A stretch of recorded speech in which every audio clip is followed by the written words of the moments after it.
नमस्कार साथियों, स्वागत है आप सभी का अंकित इंस्पायर्स इंडिया पर। मैं हूं अंकित अवस्थी। आप हैं मेरे साथ में एक ऐसे सेशन पर चर्चा करने के लिए जिससे आपको यह समझ में आएगा कि भारत किस प्रकार से अपने अचीवमेंट्स को पाने की मेहनत करता है। यानी कि अचीवमेंट कभी कोइंसिडेंस नहीं होते, उसके लिए जी जान लगानी पड़ती है। अंतरराष्ट्रीय स्तर पर भी भारत के द्वारा कुछ ऐसे ही प्रयास किए जा रहे हैं इन दिनों एक डील को पाने के। कौन सी डील पाने चाहते हैं हम लोग, क्या करना चाहते हैं, वो सारी बातें आज के सेशन में है। लेकिन हाँ, हमेशा की तरह मैं सेशन की शुरुआत में आपको कुछ जरूरी जानकारियां देता रहता हूं। उन जरूरी जानकारियों में सबसे पहली जानकारी यह है कि लगभग आज से 10 महीने पहले मैंने एक सेशन किया था। उस सेशन में मैंने बताया था कि भारत बनेगा रक्षा निर्यातक, यानी इंडिया जो है वो आने वाले 10 महीने पहले बताया था कि हमने ये रास्ता बना लिया था कि अब हम इंपोर्टर तो जाने जाते ही थे अब तक दुनिया के टॉप 3 में रक्षा के मामले में कि हम डिफेंस इंपोर्ट करते हैं, लेकिन हम एक्सपोर्ट भी करेंगे। और उसी को ध्यान में रखते हुए हमने काफी सारे स्टेप लिए। तभी तो रिसेंटली जो न्यूज निकल कर आती है वो ये है कि इंडिया अब केवल डिफेंस इंपोर्टर ही नहीं, एक्सपोर्टर भी बन चुका है। अंदाजा इसी बात से लगा सकते हैं कि हमारे इंपोर्ट्स जो हैं वो लास्ट 5 सालों में 21% तक कम हुए हैं। और अगर यह बात सही है तो आपको ये आंकड़े देखने चाहिए जिससे कि कुछ बातें निकल कर आती हैं। जैसे इंडिया की सेना के द्वारा 2015 में जहां 1941 करोड़ रुपए का एक्सपोर्ट किया जाता था भारत के डिफेंस सेक्टर के द्वारा, भारतीय सेना बोलना ठीक नहीं होगा, डिफेंस सेक्टर के द्वारा, यानी इंडिया के द्वारा मेड इन मिसाइल, मेड इन बम, गोला बारूद या जेट्स जो भी थे, वो अगर 1941 करोड़ रुपए के भेजे जाते थे तो 21-22 में वो 11,607 करोड़ रुपए के भेजे गए हैं। और 2025 का टारगेट है 36,500 करोड़ का। यानी भारत लगातार अपने एक्सपोर्ट में वृद्धि करती जा रहा है।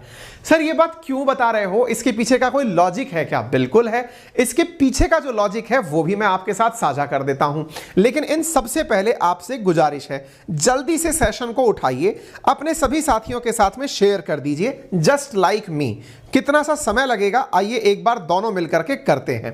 करना केवल इतना सा है, आप जहां मुझे सुन रहे हैं वहीं पर शेयर का ऑप्शन करिए। अपना जो भी ऑप्शन आपके पास है, चाहे टेलीग्राम है, चाहे व्हाट्सएप है, चाहे आप जिस भी सोशल मीडिया पर हैं वहां जाकर शेयर कर दीजिए। मैंने शेयर किया है अभी मेरे टेलीग्राम चैनल अंकित अवस्थी सर पर, जहां मेरे साथ जुड़े हैं लगभग 1.5 लाख साथी, और GK by Ankit Awasthi sir पर जहां मेरे साथ जुड़े हुए हैं लगभग 2.5 लाख साथी। मैंने अपना सेशन उनसे शेयर कर दिया है। जब उन्हें फुर्सत मिलेगी वो जरूर इसे देख लेंगे अगर उन्हें जरूरी लगा। चलिए तो आगे बढ़ते हैं। तो साथियों, यहां पर ये जो बातें हमने आपको बताई, इन्हीं बातों को थोड़ा आगे जोड़ते हैं कि सर आज के सेशन में इस बात का तर्क क्या है। भाई साहब, ये जो नंबर बढ़ते हैं, ये बढ़ते हुए नंबर यूं ही नहीं बढ़ जाते हैं, इनके पीछे मेहनत लगती है। मेहनत क्या लगती है? आपको फिलहाल के लिए एक तथ्यात्मक जानकारी यह होनी चाहिए कि वर्ष 2021 में भारत की तरफ से कहा गया था कि भारत अब लगभग 84 देशों को अपने डिफेंस इक्विपमेंट सेंड करता है। बोले ठीक बात है। इन्हीं सेंड करने की जानकारी में आज के टाइटल में हमने एक शब्द लिखा था, शायद आपने देखा होगा, और वो ये था कि मिस्र खरीदेगा Tejas, that will be big boost to Indian defence sector. Bharat के रक्षा क्षेत्र के लिए यह है एक बहुत बड़ा बूस्ट कंसीडर किया जाएगा, क्योंकि मिस्र जिसे अंग्रेजी में आप इजिप्ट कहते हैं, भारत जिसे आप अंग्रेजी में इंडिया कहते हैं, बिल्कुल वैसे ही मिस्र जिसे आप अंग्रेजी में इजिप्ट कहते हैं, उसने रुचि जताई है साहब। अब ये रुचि का कहां से आया, ये कहानी निकलकर कहां से आई, चलिए थोड़ा पीछे लेकर चलते हैं आपको। और रुचि जताने पर नहीं, आपको यह बताने पर कि इंडिया बेचकर मानेगा, इसकी तैयारियां वो कैसे कर रहा है, आपको आज जान करके भारत की जो रक्षा नीति है, इसके साथ साथ जो कूटनीति है, विदेशी संबंधों में जो प्रक्रिया हम अपनाते हैं, उसे देखकर बड़ा आनंद आने वाला है। भाई साहब, बात है वर्ष 2021 के अंदर नवंबर 18 की।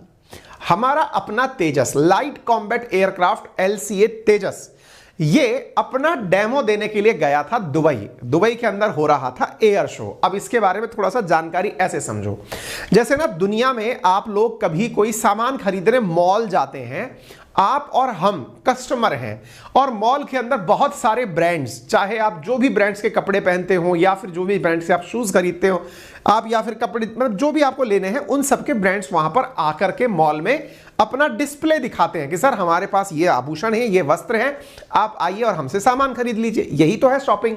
अच्छा, लेकिन जब हम कहीं गाड़ी खरीदने जाते हैं तो एक एरिया शहर का ऐसा होता है जहां पर बहुत सारे गाड़ी के शोरूम होते हैं कि भाई देख लीजिए, आप मारुति खरीदना चाहते हैं, टोयोटा खरीदना चाहते हैं, मर्सिडीज खरीदना चाहते हैं, आप जौन सी गाड़ी देखना चाहते हैं डिस्प्ले में लगी है साहब, देख लीजिए। ये भी एक तरीका हो गया।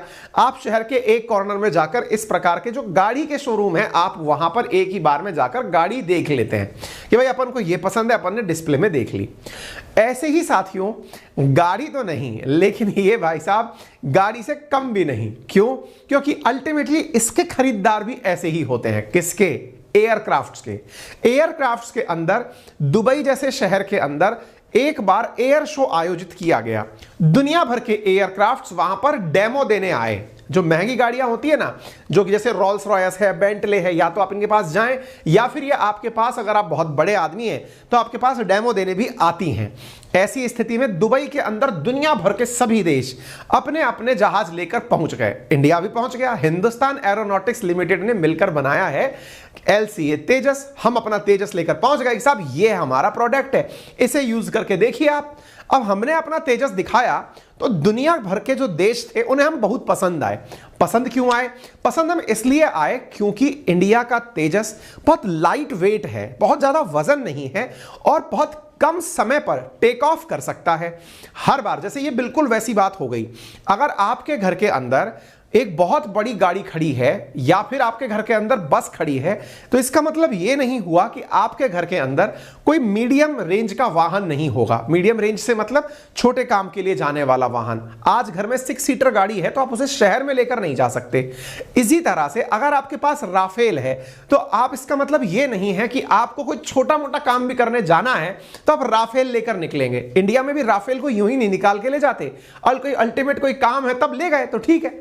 अच्छा साहब, ऐसी स्थिति में हमने ना, जैसे इंडिया के मार्केट को अगर आप देखें तो जहां 6 सीटर गाड़ी SUV बनकर चला करती थी, इंडिया के मार्केट में उनसे छोटी वाला एक मिड रेंज गाड़ी आ गई। जैसे पहले 6 सीटर गाड़ियों के अंदर बड़ी बड़ी गाड़ियों के नाम लिए जाते थे, उसके एवज में जैसे फॉर्च्यूनर आया जब करती थी, उसके एवज में इंडिया के अंदर 5 सीटर गाड़ी निकलने का कल्चर आया, जिसमें ये क्रेटा निकाली गई, सेल्टोस निकाली गई, ये छोटी गाड़ियां, मतलब ये वो मिड साइज गाड़ियां आ गई कि इंडिया में फॉर्च्यूनर की फीलिंग यानी ऊंची गाड़ी SUV की भी फीलिंग आ जाए और उसके साथ साथ ये गाड़ी छोटी भी ना कहलाए। इंडिया ने इसी प्रकार से तेजस बनाया। तेजस एक मिड रेंज का ऐसा एयरक्राफ्ट है जो राफेल भी नहीं है लेकिन फीलिंग में उससे कम भी नहीं है, यानी कि आप हर बार भले राफेल निकालो ना निकालो, इसे जरूर निकालोगे। यही कारण है कि दुनिया के बहुत से देशों को हमारा प्रोडक्ट सही पसंद आ गया कि यार इन्होंने ये बीच का सेगमेंट सही पकड़ लिया। इस सेगमेंट के अंदर हमारे कुछ कंपिटिटर्स थे। जैसे आज अगर हम मारुति की बात करते हैं तो मारुति की उस मिड सेगमेंट के अंदर गाड़ी ब्रेजा आया करती थी। अब ब्रेजा के कंपटीशन में क्रेटा है या फिर किया सेल्टोस है और भी छोटी मोटी गाड़ियां कई हैं जो उसी रेंज में आ रखी हैं। ऐसे ही इंडिया वाले तेजस के कंपैरिजन में दक्षिण कोरिया का एक विमान चल रहा है लंबे टाइम से कंपटीशन में, यानी खरीदार जो है वो साउथ कोरिया का विमान ले या हमारा ले, इसको लेकर के मामला छिड़ा पड़ा है। इस बीच में चाइना भी अपना एयरक्राफ्ट लिए घूम रहा है, साहब मेरा वाला भी ले लो, मेरे पास भी ऐसा प्रोडक्ट है, और खरीदारों के सामने कंपटीशन में हम खड़े हुए हैं। ठीक है साहब, अब जैसे देखो, आप जब भी माल खरीदते हैं तो माल खरीदते समय, गाड़ी वाहन खरीदते हैं तो उस समय आप क्या देखते हैं? गाड़ी की माइलेज क्या है, मजबूती क्या है और सर्विस क्या है। कंपनी में जब आप गए तो आपको फील कैसा हुआ? जब आप किसी कंपनी में जाते हैं, पहले कस्टमर एक्सपीरियंस की बात करते हैं तो कस्टमर एक्सपीरियंस के साथ आपका मन बनता चला जाता है। जैसे कंपनी आपको बर्थडे विश कर रही है, कंपनी आपसे पूछ रही है और सर आपकी चाहत कैसी है, आपको किस तरह का रंग पसंद है, हम वैसा कर देंगे। इंडिया भी कुछ सीख गया। ऐसा क्या सीख गया? अब आप इतनी नजर रखिए कि हमें यह पसंद आ गया कि एक कस्टमर है जिसका नाम है इजिप्ट, जिसकी बनती नहीं है तुर्की उर्की के साथ में, उसको हमारे तेजस में इंटरेस्ट है और वो ऐसा ग्राहक है कि अगर जम गया तो एक ही बार में 70 तेजस खरीदेगा। हमने कहा ठीक है, अब इसके सामने डेमो काटते हैं बढ़िया सा। हमने क्या किया, हमने साहब शुरू की अपनी कहानी। हमने उनके दिमाग में जचाना शुरू किया कि सर आपके पास में मिग 29 है जो पुराना हो रहा है, आपके पास में मिराज 5S है जो पुराना हो रहा है, आपको 2023 तक इन्हें हटा करके नया व्हीकल लाना है। ये बिल्कुल वैसे ही है जैसे आप कभी गाड़ी खरीदने जाओ तो गाड़ी खरीदते समय जो सबसे पहले गाड़ी का जो शोरूम का जो आपका रिप्रेजेंटेटिव है वो क्या समझाएगा, सर ये गाड़ी जो आप यूज कर रहे हैं ना अभी देखो पुरानी हो गई है, वैसे भी नॉर्म्स के हिसाब से आप इसको अब अगले साल तक तो चला नहीं पाओगे, नई गाड़ी तो आपको लेनी है। ऐसी स्थिति में क्यों ना आप ऐसी गाड़ी लो जिसमें कि आप जैसा फील कर रहे हैं वैसा फील करें। इंडिया जो है वो जचाने लगा तो हमने कहा यार इससे काम नहीं चलेगा, थोड़ी कंडीशनिंग देनी पड़ेगी। तो इंडिया का दाव देखिए आप। फिलहाल के लिए इंडिया के दाव आपके सामने रखे जा रहे हैं। दाव नंबर 1, हमने इनसे कहा सुनो साहब आपको 70 चाहिए ना, बोले हाँ चाहिए, आपका ना मेरा, आपको क्या लगता है इंडिया पैसे कमाएगा? आपके साथ में हम वैसा ही व्यवहार करेंगे जैसा हम दूसरे से उम्मीद करते हैं। बोले जैसे? बोले इंडिया दुनिया भर की कंपनियों से कहता है कि इंडिया में आओ और इंडिया में बनाओ, यानी मेक इन इंडिया करो। हम आपको ऑफर देते हैं साहब, आपको चाहिए क्या? आपको तेजस चाहिए ना, हम तेजस मेक इन इजिप्ट कर देंगे, आपके पास आकर वही फैक्ट्री लगाकर आपके लिए 70 तेजस बनाएंगे। और बोलिए हाँ यार ऑफर तो बहुत बढ़िया है, हमें लगा कि आप लोग केवल मेक इन इंडिया करना चाहते हो। अजी साहब अब तो प्रोडक्ट ही हमारा है ना, मेक इन इंडिया तो उस चीज के लिए है कि जैसे बोइंग है उसको अगर माल बेचना है तो इंडिया आके बना ताकि हमारे लोगों को कुछ तो फायदा हो। बोले हाँ ये भी सही है, अब अगर हम आपको तेजस बेचेंगे तो बेचने का पैसा कमा के तो इंडिया में ही लाएंगे, भारत की तरक्की होगी, लेकिन इसमें हम आपका भी भला चाहते हैं। बोले कैसे? आपके यहां पर फैक्ट्री लगाएंगे और उस फैक्ट्री से आप लोग बैठकर मुनाफा कमाइए सर, आप लोग लोड मत लीजिए। बोले यार ये भी बहुत सही जा रहे हो गुरु। ऐसी स्थिति में भारत का दिया गया यह ऑफर उनकी जीभ ललचा गया। बोले हाँ यार बात तो सही कह रहे हो। कब की बात है ये? जून 27, 2022 की। हमने कहा ठीक है। इसी बीच में फिर हम अपने रक्षा मंत्री को भेजते हैं कि देखो साहब जून में हो गए थी बातचीत, अपन ने ऑफर दे दिया, आप हैं रक्षा मंत्री, आप जाइए और उनके साथ थोड़ी बातें करिए, थोड़ा व्यवहार निकालिए, कहिए कि यार आपके जो दादाजी थे ना वो भी हमारे बढ़िया मित्र हुआ करते थे। थोड़ा होता है ना रिश्तेदारी निकालते हैं। जब आप गाड़ी को खरीदने जाते हैं तो वो दुकानदार क्या करता है ना, वो जो सेल्समैन है वो आपके साथ क्या करता है, थोड़ा रिलेशंस बढ़ाता है। रिलेशंस बढ़ाने के लिए वो जानकारी निकालता है, सर आप तो हमारे पड़ोस के निकला है सर, अरे सर अरे हाँ आप तो उस फील्ड में है ना, हमारे भैया भी उस फील्ड में है सर, और सर कैसा है, थोड़ा आपसे नजदीक आता है, गाड़ी के अलावा भी कुछ बातें करता है। इंडिया ने भी वही किया। इंडिया ने राजनाथ सिंह जी को भेजा और इनसे कहा कि आप जाइए, सितंबर 20 को राजनाथ सिंह जी जाते हैं और वहां जाकर इनसे कहते हैं आप तो हमारे पुराने जानकार हैं, आपको पता है कि नहीं? बोले क्या?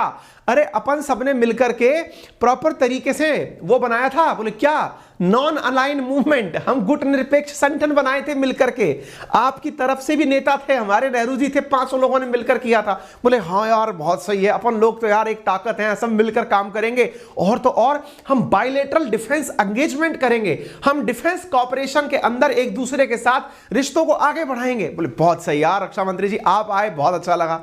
इंडिया ने कहा ठीक है बेटा। इसी बीच में हम फिर क्या करते हैं, हम अपने सितंबर के इनके दौरे में जब हम गए तो इन्हीं के माध्यम से कहलवा देते हैं क्या कि हम लोग डिफेंस टाइज आगे बढ़ाएंगे, और इजिप्ट की राजधानी का नाम है कायरो, और कायरो से कहते हैं कि सर थोड़ा सा तेजस के बारे में विचार करिए, आप तेजस लीजिए, हमारा तेजस लगा पड़ा है आपके लिए, क्या बात कर रहे हो। तो ऐसी स्थिति में डिफेंस मिनिस्टर साहब जो हैं हमारे, वो इनको मोटिवेट करते हैं कि आप हमारा तेजस लीजिए। आपको क्या लगता है जनाब इतना आसान है क्या फाइटर जेट्स को बेचना?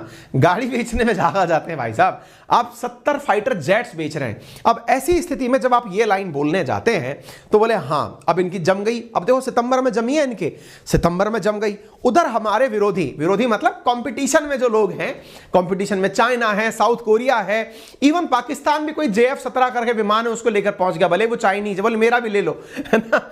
तो बोले ऐसी स्थिति में वो लोग भी इसके पास अपने अपने नुमाइंदे भेज रहे हैं। हमने कहा ठीक है, चूंकि ये प्रोडक्ट अपना सरकारी है इसलिए सरकार को ही बेचने जाना पड़ रहा है। आप ऐसे समझिए, अगर कोई प्राइवेट कंपनी बनाती तो प्राइवेट कंपनी अपने तरीके से लॉबिंग करती है, जैसे अमेरिका के अंदर से जो बोइंग वगैरह है वो उनकी प्राइवेट कंपनी लॉबिंग करती है कि साहब इस आदमी को क्या पसंद है क्या नहीं पसंद है, वो सब चलता है। या भारत की सरकार खुद काम कर रही है। सितंबर की ये आपने तारीख देख ली, अब क्या था, अब हमने कहा यार थोड़ा मामला ठंडा पड़ता सा दिख रहा है। बोले एक कदम आगे बढ़ाओ। बोले क्या बढ़ाओ? बोले अब एक काम करो, इनके प्रेसिडेंट को इनवाइट करो। बोले किसके ऊपर? बोले 2023 के अंदर ये अब अपना विमान खरीदेंगे। बोले हां, तो बोले क्या करें?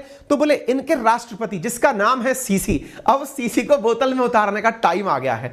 सीसी को इनवाइट करो हमारे रिपब्लिक डे परेड पर 26 जनवरी में, उन्हें इंडिया बुलाओ और कहो कि साहब आप आए और अब तो आकर के इतने खुश कर देंगे आपको, क्योंकि रिपब्लिक डे परेड पर आपको चीफ गेस्ट बनाया जा रहा है। जैसे मेरे जैसे लोग जो होते हैं उनको अगर कोई ये कह दे कि भाई साहब तमीज से आप आइए, बैठिए, चाय पानी पीजिए, हम तो इतने में पिघल जाते हैं। कोई आदमी को किसी स्कूल के अंदर चीफ गेस्ट बना लिया जाए, उसको बहुत प्राउड फील होता है। किसी को किसी बड़ी सभा में चीफ गेस्ट बना लिया जाए, बड़ा फील होता है। इंडिया जैसा दुनिया का सबसे ज्यादा पॉपुलेशन वाला देश 2024 तक जो बन जाएगा, 23 एंड तक बन जाएगा, वो आपको बुलाकर चीफ गेस्ट बना रहा है अपने सबसे बड़े त्योहार के अंदर। इतनी इज्जत, और वो भी तब जब 21 और 22 में हमने किसी को नहीं बुलाया। क्यों? क्योंकि कोरोना था। 2020 में जायर बोल्सोनारो ब्राजील से आए थे। 21-22 में हम किसी को नहीं बुलाया और आपको बुला रहे हैं। सोचो, इंडिया में ना जाने कौन कौन आना चाहता है। हम तो अपने ऋषि भैया को बुला लेंगे। लास्ट टाइम तो बोरिस जॉनसन आते आते रह गए थे, हो सकता है इस बार ऋषि भैया बुला लेते, पर उनको छोड़कर हम आपको बुला रहे हैं। अपनी वैल्यू समझो, आपको बुलाया जा रहा है। बात तो सही कह रहे हो सर, इतनी इज्जत हम रखेंगे कहां, लेके कहां जाएंगे? सीसी को बोतल में उतारने की तैयारियां हमने अपनी तरफ से भेजा हमारे विदेश मंत्री साहब को। बोले साहब आप जाइए और इनको इनवाइट कीजिए। इनवाइट करने के लिए हमारी तरफ से हमारे विदेश मंत्री जो हैं वो खुद जाते हैं अक्टूबर के अंदर और जाकर के उनसे कहते हैं कि आप जाकर के उन्हें पर्सनली अपने द्वारा इनविटेशन दीजिए। और इनविटेशन अक्टूबर में उनको दिया जाता है और दिया जाकर के उनसे कहा जाता है कि सर आपको जनवरी 2023 में आना है। हमारे लिए 23 कीमती क्यों है? क्योंकि 23 में ही इनको अपने वो रिप्लेस करने हैं और हम 23 में ही उनको जनवरी में बुला रहे हैं। हमने उनको यह एहसास दिलाया कि आप सोचो, आपको बुलाया जा रहा है। जैसे ना किसी को, जैसे आप किसी को इज्जत दो। एक वेब सीरीज में डायलॉग है, खाने की टेबल के लिए बिठाना है ना, उसमें कालीन भैया बोलते हैं ना कि हम पूछ रहे हैं, हम पूछकर उनका मान बढ़ा रहे हैं और वो ना करके हमारा मान बढ़ा रहे हैं। जब खाने की टेबल पर इनवाइट किया जाता है तब की बात है ये। अगर आप में से किसी ने कोई रिलेट किया हो तो ठीक है। इंडिया एग्जैक्टली गणतंत्र दिवस पर वही कर रहा है।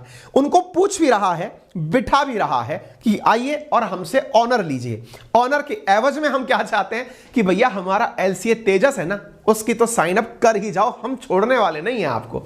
अब ऐसी स्थिति में इंडिया ने और क्या किया, ये तो मैंने आपको बताया कूटनीतिक प्रयास जो हमारे मंत्री लोग कर रहे हैं। इसके अलावा हमने इनके साथ पहली बार युद्ध अभ्यास किया एयरफोर्स के माध्यम से। एयरफोर्स के माध्यम से युद्ध अभ्यास किया का मतलब समझ रहे हैं? हमारी एयरफोर्स ने इनके एयर पायलट्स को बुला करके, इनकी एयरफोर्स को बुलाकर तेजस के करतब दिखाए कि देखिए तेजस कितना शानदार है।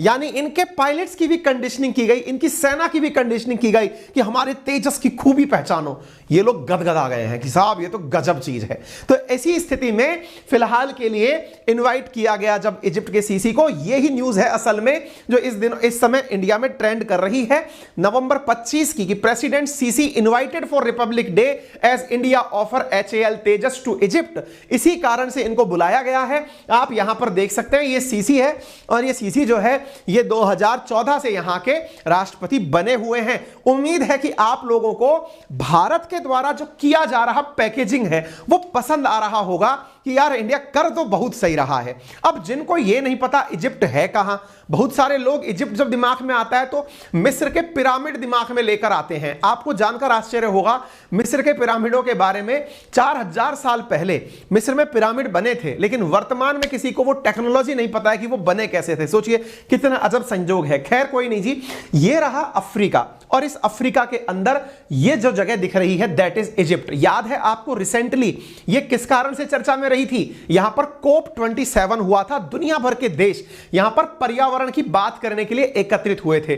नील नदी यहीं से बहती है और उसी पर बसा हुआ है कायरो। यह आपको जानकारी के रूप में पता होना चाहिए, ठीक है? तो इंडिया जो है वो इसके साथ में बातचीत कर रहा है और बातचीत के नाम पर हमने क्या किया था, अपने खुद विदेश मंत्री को यहां भेजा था कि इनको जाइए और पर्सनली इनवाइट करके आइए। ये वो वाली बात हो गई, जब आप किसी को अपने फंक्शन में बुलाना चाहते हैं तो फंक्शन में बुलाने के लिए एक तो होता है सर मैंने व्हाट्सएप कर दिया है कार्ड आपको, एक होता है सर मैं कोरियर कर दिया है सर कार्ड आपको, और तीसरा स्टेट होता है मैं पर्सनली बुलाने पहुंच जाऊं सर जरूर आना है आपको। तो इतना तो जब मतलब आपको इज्जत मिलती है ना, असल में ये जो धरती है ना ये इज्जत पे चल रही है साहब, तो ये इज्जत देने के लिए इनको बुला लिया कि आपको तो आना ही है। इज्जत में इंडिया ने मतलब इतनी इज्जत दे दी, इतनी इज्जत दे दी कि शायद इनका हाजमा खराब हो जाए। जैसे 14 नवंबर की न्यूज है कि भारत ने G20 की जब प्रेसिडेंसी ली है ना 15-16 को, तो खुद भारत गया है G20 की मीटिंग में इंडोनेशिया के बाली में, और वहां पर जाकर के उससे पहले ही इजिप्ट को बोल के गया है, क्योंकि हमें पता था कि माल कहां बेचना है। काश ये बात, ये जो हमारा वीडियो है ना ये इजिप्ट के लोग ना देखें, कहीं उनको ये समझ में आ जाए कि चल क्या रहा है। तो अब आप इधर देखिए, इंडिया G20 की प्रेसिडेंसी करने जा रहा है 1 दिसंबर से लेकर के अगले पूरे 2023 तक हम लोग G20 के प्रेसिडेंट रहेंगे। इस बीच में हमने गेस्ट कंट्री जो G20 के अंदर नहीं शामिल है और उनको बुलाने की जो बात की है उसमें इजिप्ट का नाम डाल दिया। इजिप्ट को बुलाइए सर, इज्जत देनी है। क्यों? देखो नवंबर में बैठक होती है, अभी नवंबर में हुई है, अगले साल सितंबर में संभव है G20 की बैठक। ऐसी स्थिति में इंडिया क्या चाह रहा है कि तुम 26 जनवरी को आओगे तब तुम हमारे उसमें रहोगे, माहौल में रहोगे। थोड़ा बहुत पीछे पीछे हो भी गए तो तुमको हम बीच में कांटेक्ट कर लेंगे। कांटेक्ट करने के लिए क्या करेंगे, तुमको G20 के अंदर गेस्ट कंट्री के रूप में बुलाएंगे, फिर इन्विटेशन देने के लिए तुम्हें किसी को भेज देंगे। तो बेटा 2023 में तुम्हें विमान का ऑर्डर प्लेस करना है, इस बीच में हम तुम्हें बोतल में उतार ले जाएंगे, तुम्हें लोड लेने की जरूरत नहीं है। इंडिया जो है ना वो बढ़िया तरीके से यहां पर अच्छी वाली फील्डिंग जमाने की कोशिश कर रहा है, ठीक है ना। तो भारत की दोस्ती के साथ जो मिस्र का रिश्ता है वो अब आपको अच्छे से समझ में आ जाना चाहिए कि हमारा मुख्य अतिथि के रूप में बुलाना ना केवल अफ्रीकी कॉन्टिनेंट या मिस्र के साथ हमारी दोस्ती को बढ़िया करेगा, बल्कि इसके साथ साथ ये एक बहुत बड़े कूटनीतिक के साथ साथ व्यापारिक रिश्ते को भी बढ़ावा देगा। तभी 70 फाइटर जेट इस समय स्थितियों में चल रहे हैं। जो मैंने आपसे कहा ना, मिस्र के साथ जो हमारे अलाइज हैं वो पुराने हैं। राजनाथ सिंह जी जब गए तो याद दिलाए, जैसे मोदी जी कहीं जाते हैं ना, हैं भले ही गुजरात के, लेकिन जहां जाते हैं वहां से कुछ ना कुछ जरूरी चीज जरूर निकाल लेते हैं। बनारस से भी कोई ना कोई रिश्ता निकाल लेंगे, अलवर आएंगे तो भी कोई ना कोई देश के किसी ना किसी कॉर्नर से वो कोई ना कोई कनेक्शन जरूर निकाल लेते हैं। राजनाथ जी को भेजा, बोले जाओ उनको कनेक्शन देके आओ। बोले कनेक्शन क्या दूं? बोले उनको कनेक्शन दो 1961 के अंदर जब दुनिया बटी हुई थी 2 भागों में। बोले किन 2 भागों में? बोले एक तरफ दुनिया यूएसएसआर की तरफ जा रही थी, कुछ दुनिया नाटो की तरफ जा रही थी, यानी अमेरिका की तरफ जा रही थी।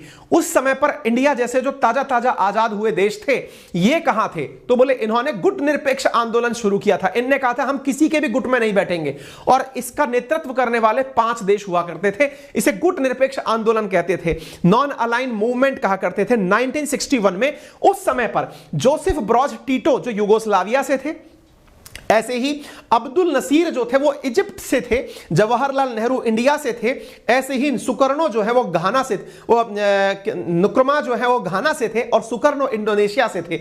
इन 5 नेताओं ने मिलकर के गुट निरपेक्ष आंदोलन की शुरुआत की थी कि हम किसी के गुट में शामिल नहीं होंगे, ना हम यूएसएसआर में जाएंगे, ना हम अमेरिका में जाएंगे। इनको ये कनेक्शन याद दिलाया गया। वर्तमान में इंडिया और इजिप्ट के बीच में कैसे संबंध है, इसके लिए आप ऐसे समझ लीजिए कि इंडिया जो साउथ मतलब अफ्रीका में जो व्यापार करता है, बायलैटरल मतलब ट्रेड करता है, उनमें इनके साथ जो व्यापार है वो $7.26 बिलियन का है। इंडिया इन्वेस्टमेंट जो इजिप्ट में करता है वो $3.15 बिलियन का है। 50 इंडियन कंपनी ऑलरेडी इजिप्ट में काम कर रही हैं। लगभग 3200 इंडियंस जो हैं वो वर्तमान में इजिप्ट में रहते हैं, जो हमारी कंपनीज के थ्रू काम करते हैं। मैंने जैसा आपसे कहा था कि हमारी एयरफोर्स ने 2021 में इजिप्ट के साथ में हाल ही में पहली बार एक जॉइंट एक्सरसाइज कंडक्ट की थी जिसका नाम डेजर्ट वॉरियर था। फर्स्ट टाइम था ये, इसलिए आप सबसे गुजारिश है कि आप में से अगर कोई विद्यार्थी है तो इसे एज ए तथ्य याद कर ले। डेजर्ट वॉरियर फर्स्ट टाइम हमने इजिप्ट के साथ किया था, ठीक है ना।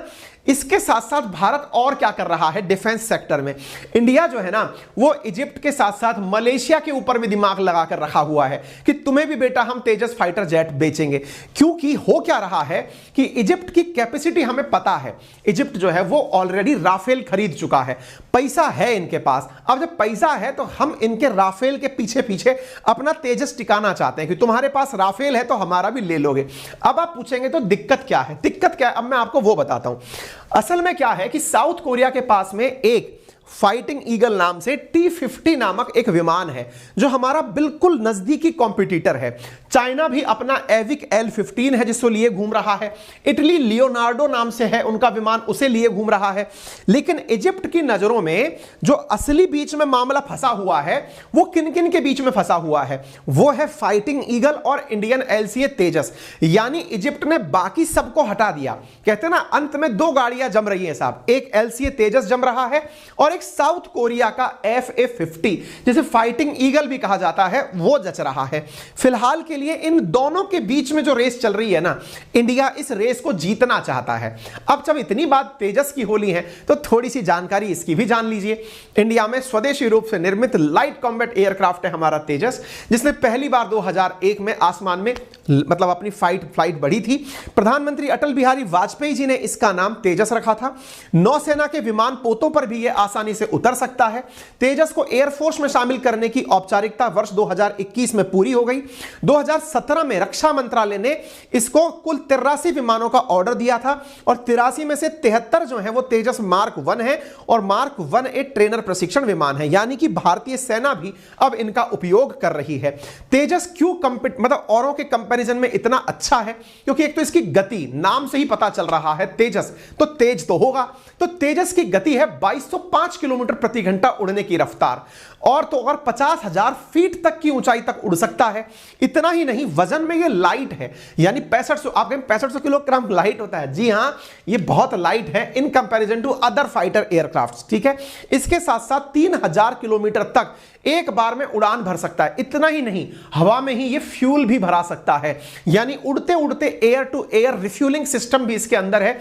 हथियार भी ये कई तरह के मिसाइलों को अपने साथ ले जा सकता है। बियॉन्ड विजुअल रेंज मिसाइल्स, यानी जो दिखाई नहीं दे रही उतनी दूर भी ये मिसाइलों को मार सकता है। खुद को अगर किसी ने टारगेट किया तो इसमें ऐसे जैमर लगे हुए हैं कि उन रेडिएशंस को जैम कर सकते हैं। लाइट वेट होने के पीछे बड़ा कारण है कि ये टाइटेनियम और कार्बन फाइबर और एल्यूमिनियम से बना हुआ है, इस वजह से ये जल्दी से टेक ऑफ कर जाता है। बहुत कम समय पर ये 460 मीटर के रनवे पर ये टेक ऑफ करने की क्षमता रखता है। आप इस बात से अंदाजा लगा सकते हैं। 50% इसके कलपुर्जे पूरी तरह से इंडियन है। मॉडर्न टेक्नोलॉजी में इजराइल के रडार को लगाया गया है और ये एक साथ 10 लक्ष्य यानी 10 टारगेट अगर अलग अलग दिख रहे हो तो 10 पर एक बार में मिसाइल दाग सकता है, यानी 10 टारगेट को एक ही बार में ध्वस्त कर सकता है। यह इसकी फाइटिंग कैपेसिटी है। ठीक है ना। क्या हमारे तेजस के लिए इजिप्ट ही चाहता है हमारे साथ? नहीं साहब, अर्जेंटीना भी वर्ष 2022 आज से 2 महीने पहले अपना इंटरेस्ट शो कर चुका है। इसके साथ साथ मलेशिया भी MiG-29 को हटा करके तेजस चाहता है। इतना ही नहीं, यूएस, अर्जेंटीना और भी बहुत सारे देश इस लाइट कॉम्बैट एयरक्राफ्ट में अपनी रुचि दर्शा चुके हैं। तभी तो मैंने इसके ऊपर आपके साथ में कई सेशन ऑलरेडी साझा किए हुए हैं।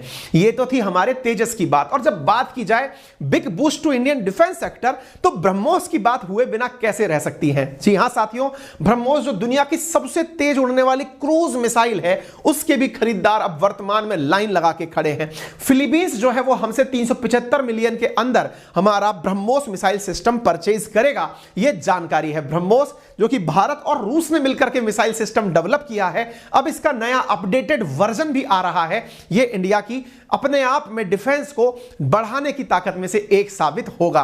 तो उम्मीद है कि आप सभी साथियों को यह बात फिलहाल के लिए समझ में आ रही हो। हालांकि भारत का डिफेंस बजट बढ़ रहा है, लेकिन हमारे इंपोर्ट्स में गिरावट नहीं अपितु एक्सपोर्ट में वृद्धि देखी जा रही है। यह अपने आप में एक big boost to Indian defence sector है। आपको हमारा यह सेशन कैसा लगा, सेशन के अंत में जरूर बताइएगा।